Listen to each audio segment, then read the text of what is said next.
Welcome to another edition of Islanders Insider. From the locker room, I'm Stephen King. Today we're going to be talking some more Islanders softball and baseball with head coaches Stephanie Hughes and Scott Malone. As a matter of fact, as we get things rolling today, we are joined by Scott Malone, head coach of Islander baseball. Coach, good to have you. Morning, Stephen. Great to be here. Outstanding. Since the last time we talked, a lot has gone on in Islanders baseball. There's no doubt. You had a glorified, field trip to Dish Falk in Austin. Then, of course, the meeting with the professional organization, the Corpus Christi Hooks, and Southland Conference play continued as well for you guys. And, it was a pretty remarkable stretch for the program, a very memorable one, I would say. Yeah, it's been a really good week. And you start off with the trip into Austin, and you never go in there feeling overly confident, I'll put it that way. Great program. Those guys are always loaded. And it's an uphill battle every time you go in there. But we felt really good about where we were. O'Shea Dooms has been pitching outstanding. We knew the freshman was going to be excited for that start. We felt like he was going to be a good matchup for the Horns, and it was going to be a really good competitive game. And plus a chance for us to showcase our program on, pseudo-national TV and on the Longhorn Network. And so we hated that game got washed out. Still talking to those guys about a possible reschedule, but you called it a field trip. That's kind of what it was. It was some camaraderie is what it was. So. It's just a little opportunity to get out together.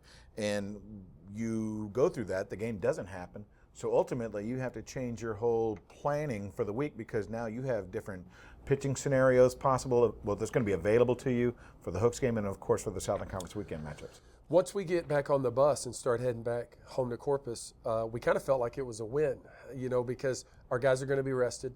We're getting home 3 hours earlier before the Wednesday night game with the Hooks. So, it gave us some fresher arms. We stayed with the plan of starting the senior Adam Helsher, who was really good against the Hooks. And, that was a fun 3 innings to watch and watch him with his super changeup have those guys shaking their heads, and you could even see in their dugout after one hitter, those guys couldn't keep a straight face like, oh boy, here we go. Jamie Moyer's coming at us with some 75-mile-an-hour pitches. But Adam gave us a great start against the Hooks. O'Shea Dooms comes in behind him, and again, really excited, pitching with some adrenaline, 94-mile-an-hour fastballs. So, he's got a bright future. I've been saying that all year. He is the future of our pitching staff, and he continues to get better. He flashes, in small stints how good he can be in a year or two. So, again, great atmosphere at Whataburger Field. The Hooks did everything right. 5,000 people in the house. Really fun night for our program. There is no doubt about that. But even though you were on the wrong side of the scoreboard at the end, represented yourself incredibly well in front of them.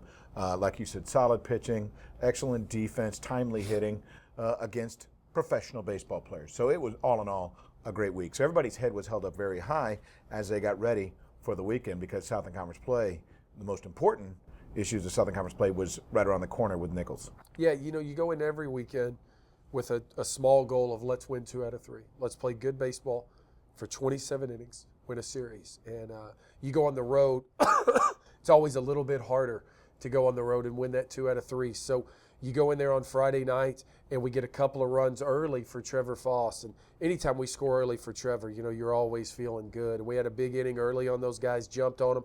Trevor was outstanding. And I'll say that kind of leading into the weekend, I thought maybe the best weekend we've pitched it probably all year to hold those guys to 3 runs over 27 innings, ecstatic.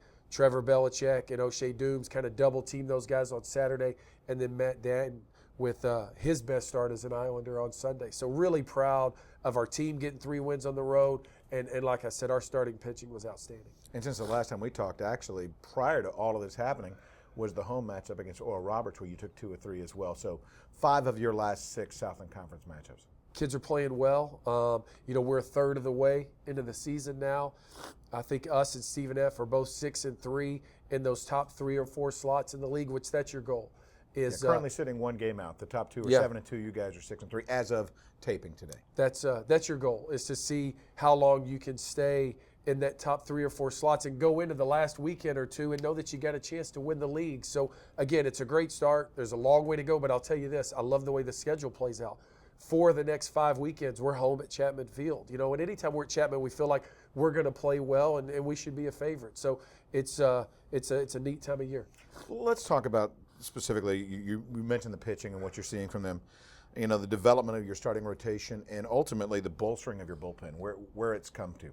You know, as each individual guy gets better, Stephen, it's almost like a pyramid. You know, it makes everybody else around them better.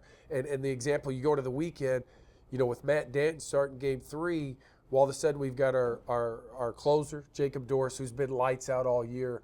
And if O'Shea Dooms is not a starter, well, he's as good as anybody that, you know, any other pitcher in the league coming out of the bullpen. If he's only going to throw 2 or 3 innings, he's got electric stuff. So it kind of sets everybody else up. You know, we haven't even talked about Seth Horton. Franco Pace didn't even pitch this weekend, and we get a sweep on the road. So if our starters are throwing like they are, boy, it really makes our bullpen deep and talented. You know, one thing we also talked about at the beginning of the season was some concerns you had regarding your infield in particular, the middle infield in general.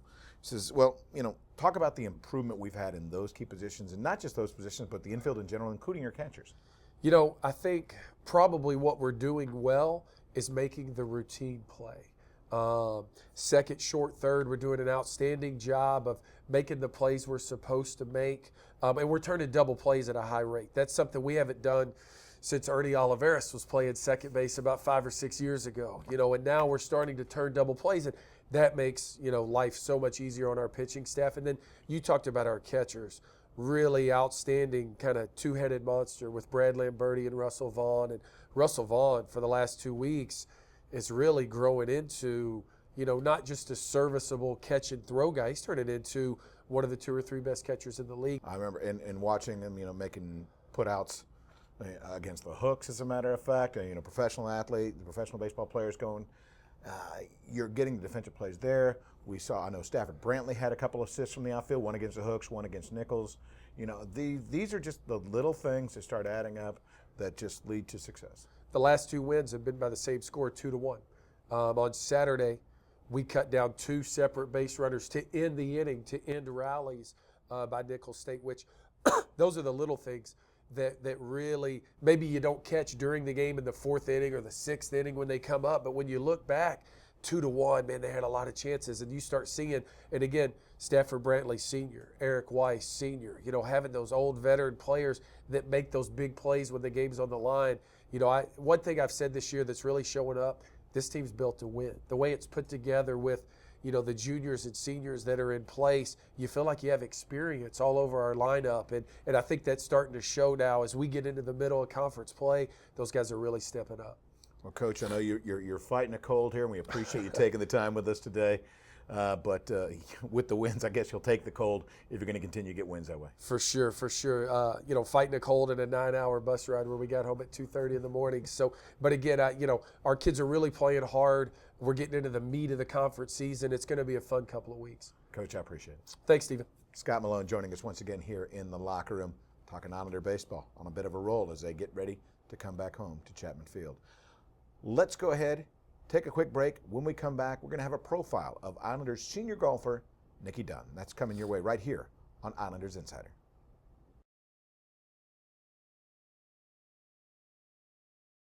What's Massage Envy Spa? For me, it's healthy, it's affordable. I mean, he always wants pain relief. Right. And I want a healthier complexion. And now we can get a customized massage or a healthy skin facial. At a really good price.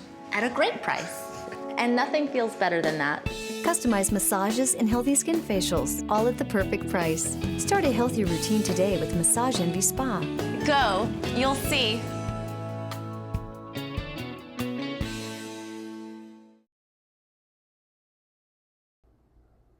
Welcome back to Islanders Insider. At this time, we're going to check in with our field correspondent, Dixie Renfrow, as she brings you a profile on Islander golfer Nikki Dunn. For Islanders women's golf, senior Nikki Dunn has had a long road to this point, including her transition from overseas and her brief stop in Miami. I left home when I was 18, so I was kind of young. I went to Florida International my freshman year, so I had a really hard transition to kind of fit in with a team that was mainly South American, so living in like a Cuban area in Miami was hard, so a lot of Spanish, and it's a different culture to home. I knew one teammate when I was there. I played with golf with her in England, so that was nice to have a friend. It was hard to leave my mum and my dad because my mum's always done things for me, so I had to grow up fast. I had a rough time there. I didn't play well. I had a few swing changes, changed equipment. The environment was different with weather and coming from freezing summers to boiling hot Miami. It was hard. Dunn found a home with the Islanders program, establishing many great relationships, but none more important than that with Coach Blackmar. I've gotten really well with Coach. She's helped me with my swing, my mental game, and I really like the team here. We've bonded, we've clicked. We're quite close as a team, and I mean, it's different again from home. I'm now 6 hours behind home. I speak to my mom probably twice a week maybe, but I miss my friends, but I have one best friend here, Nicole. She's my teammate and roommate. She's like my sister. Dunn attributes a lot of inspiration to her family, with them playing a large role in her starting the sport. All the way through my life, we've been in sports as a family. I did gymnastics, I swam. Both my parents play sports, so my dad's a coach in rugby and cricket. My mum plays field hockey, still at her age. So we're a competitive family, so I have brothers and sisters who play sport as well. And I really got into golf when I was around 11. I went to watch my dad at the driving range when I was like 8, and I thought, why not give it a go? So I played golf just with my dad, but his mum played a lot of golf up in the northeast of England. So when I used to go see her in the summer holidays, I would walk around the golf course with her and hit some of her shots, and I really got into it, and she really wanted me to get into it, and she was one of the biggest influences of my golfing career. With Dunn being in her final season, she has started to think about what her future entails. Well, I've spoken to my parents quite recently about maybe helping coach as an assistant or trying to find an assistant's job anywhere just to gain the experience of maybe being a collegiate coach or even a high school coach. I mean, I haven't grown up in America, so I don't know what high school sports is all about and how it runs, but I know how college runs and how an athletic department runs. I would really like to work in a collegiate environment with golf, or maybe sales, promotion, or anything to do with sport I'd really like. So hopefully help coach out a little bit. Being a senior and a captain this year, I've kind of seen the ropes of what coach has to go through and how a golf team works and the ins and the outs. That's something I really want to get into and help push a program forward and develop good players. For Islanders Insider, I'm Dixie Renfrow. We'll be right back. Welcome back to Islanders Insiders. We come to you once again from the locker room. It's time to talk some Islanders softball with the head coach of our softball program, head coach Stephanie Hughes. Coach, good to see you again. You too. Appreciate you joining us once again. Lots to talk about, lots going on, of course, on the road a lot recently, and going to continue on the road as you know your next portion of your schedule is going to take you back out to Beaumont, but most recently on the road against Southeastern Louisiana. Prior to that, at home against Northwestern State. Tough couple series, there's no doubt about that. But the fact of the matter, there was a shining moment along the way. You have a freshman pitcher in Ashley Elisario. In the second game against Southeastern Louisiana, picked up a 5-hit shutout performance. Tell me about that and what a shutout performance, especially for a freshman pitcher, can do for her confidence. We've been waiting for that part of Ashley to show up, and that's who we saw when we were recruiting her. To get her first career shutout, I think it was her career high in strikeouts. She was definitely on her game. She's had a lot of big games this year. She's faced Texas, she's faced some innings against Baylor, and that's what we were looking for, to get her that experience. When you have a freshman pitcher like that, and they're also getting that offensive support from their team, does it kind of ease the tensions of it? Yeah, you could tell in the dugout, everybody was kind of taking a deep breath, and it kind of like, okay, that pressure's off. I can go out and pitch my game, and that's what she did. She, but she's a really big competitor, and you could tell on the mound, even with a 5-run lead, she wasn't backing down. She wanted to go right at every hitter, and that's what she did. Well, talk to me in general about developing young pitching at the Division I level. It's a completely different game.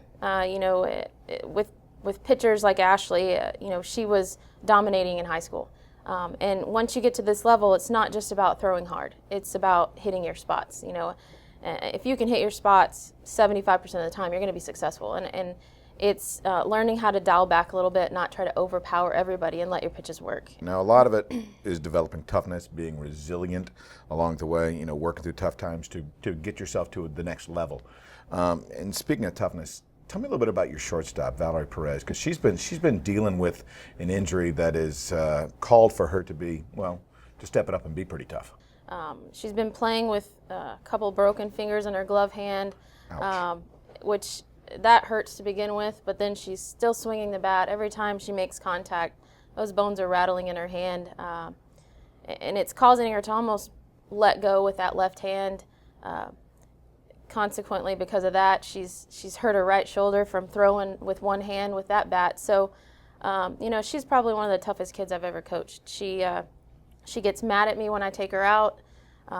She keeps telling me to put her back in there. You know, every day I look over, she comes out to practice and she's putting those splints on her fingers and taping it up and sticking their hand in that glove. And, you know, she doesn't even want to stop practicing it. And I've heard multiple coaches tell me that that's one tough kid to get out there in that situation, and she's still producing. You know, at the time of taping today, I know Lamar is next on your schedule, but when you look at the schedule and you look at the Southland Conference in general, still this is a league that in 2 weekends could just absolutely flip-flop. Right. Everybody's beating everybody right now.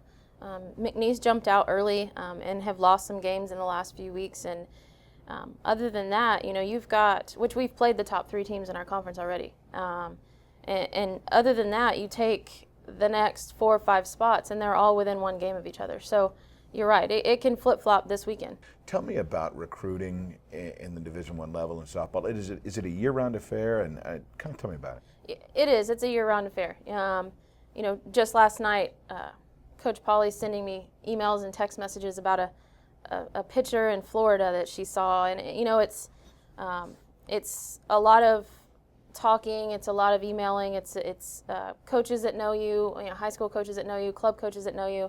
You know, I have club coaches' numbers in my cell phone, and I get text messages every day, all hours of the day, asking about kids and what positions, and you know, and in softball it goes in advance. It's very far in advance. You know, we're not looking for next year. We're not looking for the year after that. We're looking for 2 and 3 years down the road. You know, I've been coaching in Texas for 11 years now, so there's a lot of club coaches that have been coaching, you know, since I played, and the same guys over and over again. And so, you know the ones that are telling you something and that might not be all that true, and you know the ones that say, hey, I've got this kid, you've really got to come watch, and that's what you've got to do. Well, you've got a number of signees for 2014 already. Let's talk about them. Tell me a little bit about the future Islanders. Well, the seniors for this year, the ones that are seniors in high school, you know, when I got hired, I was behind.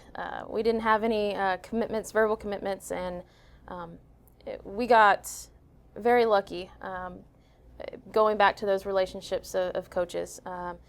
First weekend out, I saw Elizabeth Carter, who is about a 6-foot right-handed pitcher from Austin Westlake. She's a power pitcher. She throws hard. She kind of looks a little bit like another former pitcher that played here, tall. I may hear you talking. Yeah, okay, gotcha. And she's maybe doesn't throw quite that hard yet, but I'm hoping that with Coach Polly, we'll push her to that limit. So we have her. We also have another pitcher, completely opposite of what Liz is like, Katie Blenar out of Pearland High School. She's a left-handed, I don't want to say junk ball pitcher, but she doesn't throw as hard, but her ball moves like crazy.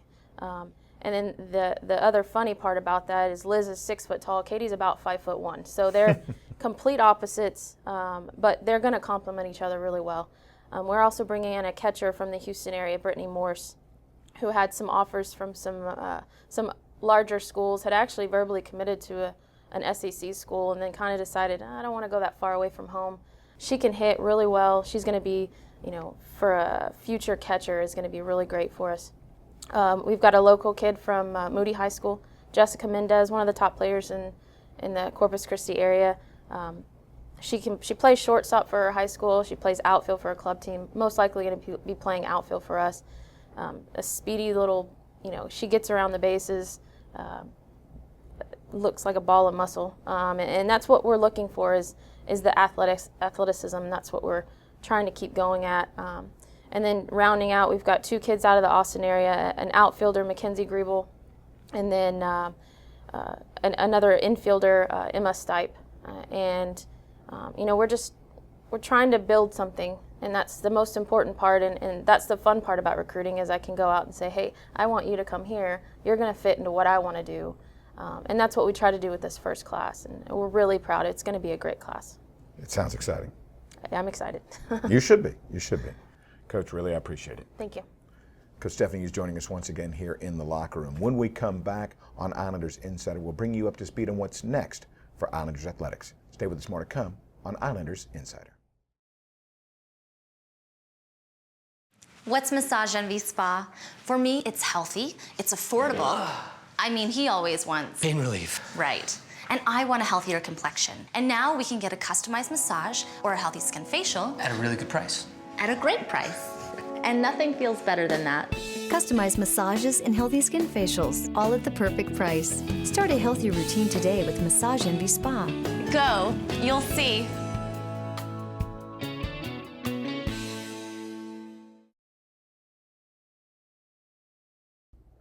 Welcome back to Islanders Insider. Once again, thank you to Scott Malone and Stephanie Hughes, head coaches for baseball and softball, joining us here in the locker room today. But right now, let's bring you up to speed on what's next for their programs and others here at the Island University. Islander baseball will start a 3-game set with Northwestern State at Chapman Field on April 12th through the 14th. Friday night's game will start at 6 o'clock, with Saturday at 5 and Sunday at 1 p.m. Then they'll travel to Houston Baptist on Tuesday, April 16th for a 3 o'clock start, and follow that up with a 3-game set against Central Arkansas back on campus here at Chapman Field Friday at 6 o'clock, Saturday at 4, and Sunday at 1. Islanders softball will head back to Chapman Field for a weekend series against Sam Houston State on April 13th. On Saturday, they'll play a doubleheader that starts at 12 noon. The finale of the 3-game series will be at 11 o'clock on Sunday. Midweek, the Islanders softball team will also have a doubleheader against UTSA on Wednesday, April 17th, starting at 4 p.m. And then Islanders softball will travel to Nacogdoches to take on Stephen F. Austin for a weekend series. The doubleheader on Saturday, the 20th, will start at 1 o'clock, with the finale at 12 on Sunday, the 21st. Islander men's tennis will take on Lamar on Thursday, April 18th at 2 p.m. in a Southland Conference matchup. They'll follow that up with a match against UT Pan American on Saturday, April 20th, with a 1 o'clock start time. And then we encourage everybody to join us for Senior Day at the Thomas J. Henry Tennis Center as they take on UT Arlington on Sunday, April 21st, start time 12 noon. Islander women's tennis will also have their Senior Day coming up on Sunday, April 14th, a noon start time as they take on Oral Roberts University. Islander women's golf will head out for the Southland Conference Tournament. That's in Frisco at the Frisco Lakes Golf Club, April 15th through the 17th. Once again, we appreciate Scott Malone of Islander Baseball and Stephanie Hughes of Islander Softball for joining us here in the locker room today. And of course, we appreciate you for joining us as well. I'm Stephen King. Thank you for tuning in to Islanders Insider.